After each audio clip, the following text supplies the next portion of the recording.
Piper Laurie speaks up, telling a truth that's even more amazing than a made-up story. She spilled the beans on losing her virginity, and you won't believe who the mystery man is, none other than the iconic Ronald Reagan. Yes, you heard that right, hold on tight, because it gets even juicier. Piper shared personal details telling how Ronald didn't meet Hollywood's big expectations even after a long 40 minutes. Something about Hollywood makes its stars do something they'll regret, while not every Hollywood star does something that they wish they didn't. Piper Laurie certainly did. The star actress said too much about her personal life that she wished she hadn't, but it's too late to regret it now. Piper's secret is out, and we will tell it to you. Why did Piper Laurie regret her night with Reagan? Piper Laurie is one heck of an actress. If you don't believe us, go watch her performance in the 1976 film Carrie, where she played Carrie White. Sadistic mom. They sure don't make actresses like Laurie anymore. It wasn't just that she could act up a storm, it was her style. Boy, was she gracious, elegant, and posh. With her velveteen whispery voice, the actress mesmerized audiences in their seats. Viewers became enraptured by her delicateness and swallowed up her immense depth.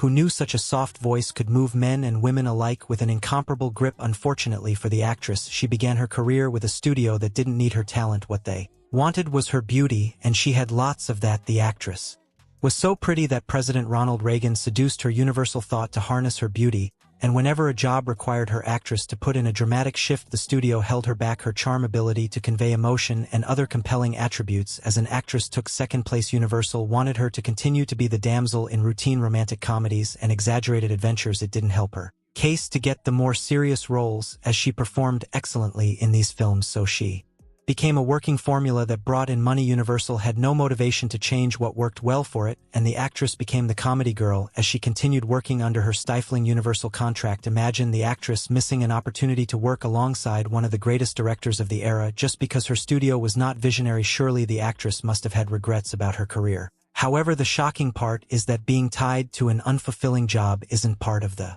actress's regrets. No, not even close. Her major regret was romantic, like her films, and to be fair, it was also comedic, but it wasn't connected to her career, at least not in that sense. Her career only created a pathway for the regret to happen. Don't be too eager, we have got you covered. We'll tell you all about it soon. Fortunately, Dark, the actress, got the career boost she needed, and it didn't come from the big screen. The darling actress returned to her roots as a stage actress and then had the chance to act in television, which other stars ran away from as it meant the death of their careers. But Piper was a tough cookie. She stared at what was supposed to be her doom, grabbed it by the scruff of the neck, and utterly dominated it. Her appearance on TV shows gave her more opportunities to explore her talent through the extraordinary writing and directing she encountered through her stage and TV roles. She slowly stopped being the goofy, romantic, comedic babe and an honest woman of talent. Then, when an opportunity came for her to earn real money but would have to be a perky starlet, as she was for Universal, Piper did what most stars wouldn't do. She took one look at the contract papers and ripped them into shreds. She doubled on her chosen path and got the plaudits she craved from critics and co-stars alike. Gregory Peck, who starred alongside in Other People's Money, described one of her performances as a series of revelations, moving and true. Speck also said she is a remarkable actress.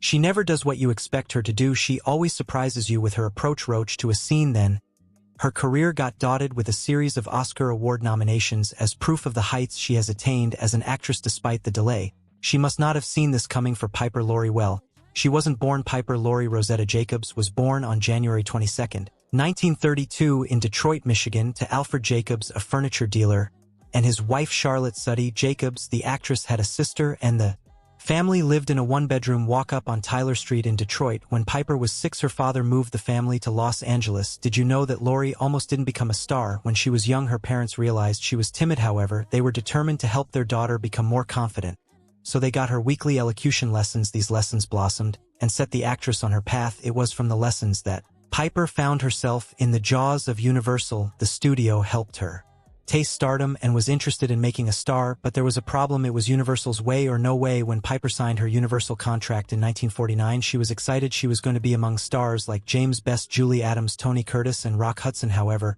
the actress wouldn't have the best relationships with some of these actors. One of the actors she didn't have a relationship with was Tony Curtis, and it was a surprising turn of events as they met when the actress was 16 in acting class. They had enough relationship for she to know he was a good kisser too, but when Laurie joined him at Universal, Curtis seemed a little shocked and not very welcoming. Even though they were formerly friends, the actor didn't say anything to the actress that the scripts didn't cover, and they acted together in 4 films like The Prince, who was a thief and son of Alibaba, and guess what, it remained like that until the actor died in 2010, aged 85. Yikes, that's a lot of years to hold a grudge. She also worked with another aloof star Spack, who played the daughter of Piper's sinister Margaret White in 1976. Is Carrie. The two of them didn't have any off-camera interaction until filming was over. The only time they interacted was when Piper's daughter, who was 5 years old at the time, came to the set of Carrie on the last day, and Space immediately fell in love with the girl like Curtis Space, and the actress got to work together on the grass harp, and this time Piper was the good person.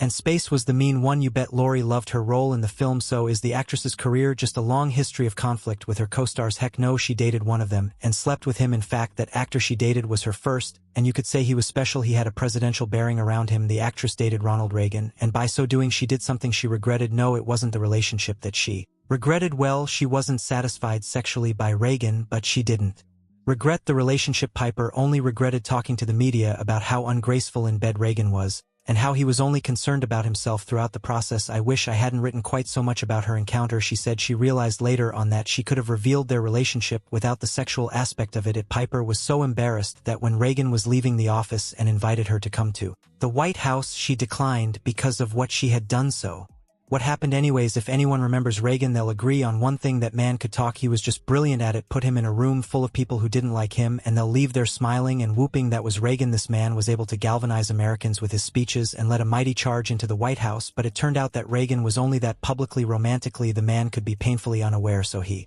met Piper Laurie when she was almost 20, and on the set of Louisa, a comedy film where she played Reagan's 16-year-old daughter, the two of them hit it off quite well despite the age difference between the two of them. What's not to like about Reagan?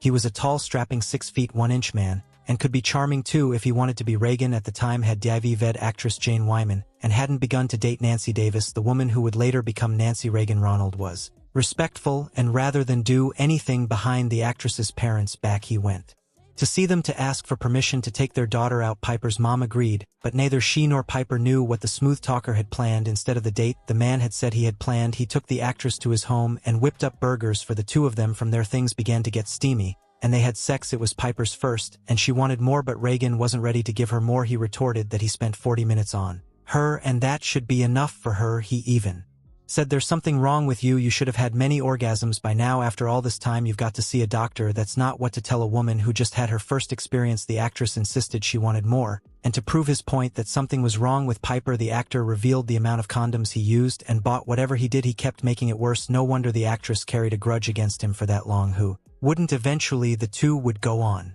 their separate ways. Reagan would continue acting, and his career lasted for almost 30 years. However, his political career took over, and he became the President of the United States. Piper would go on to have a robust career filled with admiration from audience, critics, and co-stars, but getting there wasn't easy. She even quit Hollywood at some point. Louisa should have signaled the actress's rise to the top, but Universal saw things differently, and as a result, they didn't give Piper the attention her skills deserved. They wanted her to continue to make people laugh, and she was stuck. Universal, being more interested in her looks than substance, began to spread gossip that Laura's skin was radiant because she bathed in milk and she ate flow petals. Piper just sat there and took it as her contract dictated. Eventually, when the time came, she quit. She left Hollywood completely as she moved out of Los Angeles to New York City to study acting. Then she began to look for work on stage and television. It was on stage and TV that she established herself. When Hollywood came knocking again, the allure was too much for her to resist, and she returned. Her first film in her return was The Hustler, which she acted in alongside Paul Newman and played his on-screen girlfriend. Laurie took no prisoners with the performance. She completely devoured her role and got an Oscar nomination out of it. Then again, she got stuck. The kind of roles she wanted weren't coming her way, but this time Hollywood's gift of uncertainty came with a surprise. She found love. The actress met Pulitzer Prize-winning writer Joe Morgenstern when he interviewed her during The Hustler's promotion. They began to date, and months after they married in 1962, when the roles stopped coming, the couple decided to move to Woodstock. When she became depressed over her lack of roles in New York, the actress returned to the stage and TV. The star appeared in 2 medical dramas. In 1964, she played Alicia Carter in the 11th Hour episode My Door is Locked and Bolted, and Alice Marin in the Breaking Point episode The Summer House. In 1965, she acted in a Broadway revival of Tennessee Williams' The Glass Menagerie. In the show, she starred alongside Maureen Stapleton, Pat Hingle, and George Grizzard. Along the line, she adopted her daughter, and then got a career revival with her stunning performance in Carrie, which got her plaudits. Laurie later divorced her husband and returned to Hollywood, where she continued to act in films and television. Piper chose not to marry again, believing that she wasn't meant to be married. She and her ex-husband didn't part on bitter terms. They remained friends after the divorce. While Laurie had picked up sculpting and has worked in marble and clay nothing substitutes acting for her. Sure, as a sculptor, she gets to exhibit her work, but that buzz she gets from acting is too difficult for her to pass up. Although the actress missed out on a couple of Oscars, she got a Lifetime Achievement in 2017, which scared her as it reminded her of how long she had been alive. The award also made her feel appreciated. Old age isn't a barrier for her, and she acted with the new generation of actors in a biopic which followed the life of Richard Ward Jr., who worked as an undercover informant for the FBI during the 1980s. The film gave her renewed sense of vigor, even if playing the grandmother of ADDEA was touchy for her, as she encountered illegal substances when she was a younger actress, according to her. Though stuff distracted her from feeling the pressure of not having roles early in her career, still she understood that relying on those substances wasn't the way to go and quit using them. Piper Laurie, as much as she is celebrated, we think she is quite unlucky. She is a brilliant actress and has the type of sexiness that opened doors in Hollywood. Don't get me wrong, she has appeared in iconic films and also dominated other mediums in entertainment, but with her, there's always that feeling that she could have achieved more. Universal didn't help her career, even if the studio gave her the first to fame, and maybe the biggest film she did was Carrie, and even that was a feature film. You have to know that things are not right when Piper took a film that happened later on in her career to the biggest for her after The Hustler. Yikes, Laurie could have been so much more. Instead, she is just another victim of vintage Hollywood, and there are a lot of them. However, on the flip side, the actress did what she wanted despite the odds. Before you go, remember Hollywood secrets are just the beginning. Dive into more captivating tales by clicking right here on another juicy video. How come Peggy Lipton's bed was never empty? Watch it now.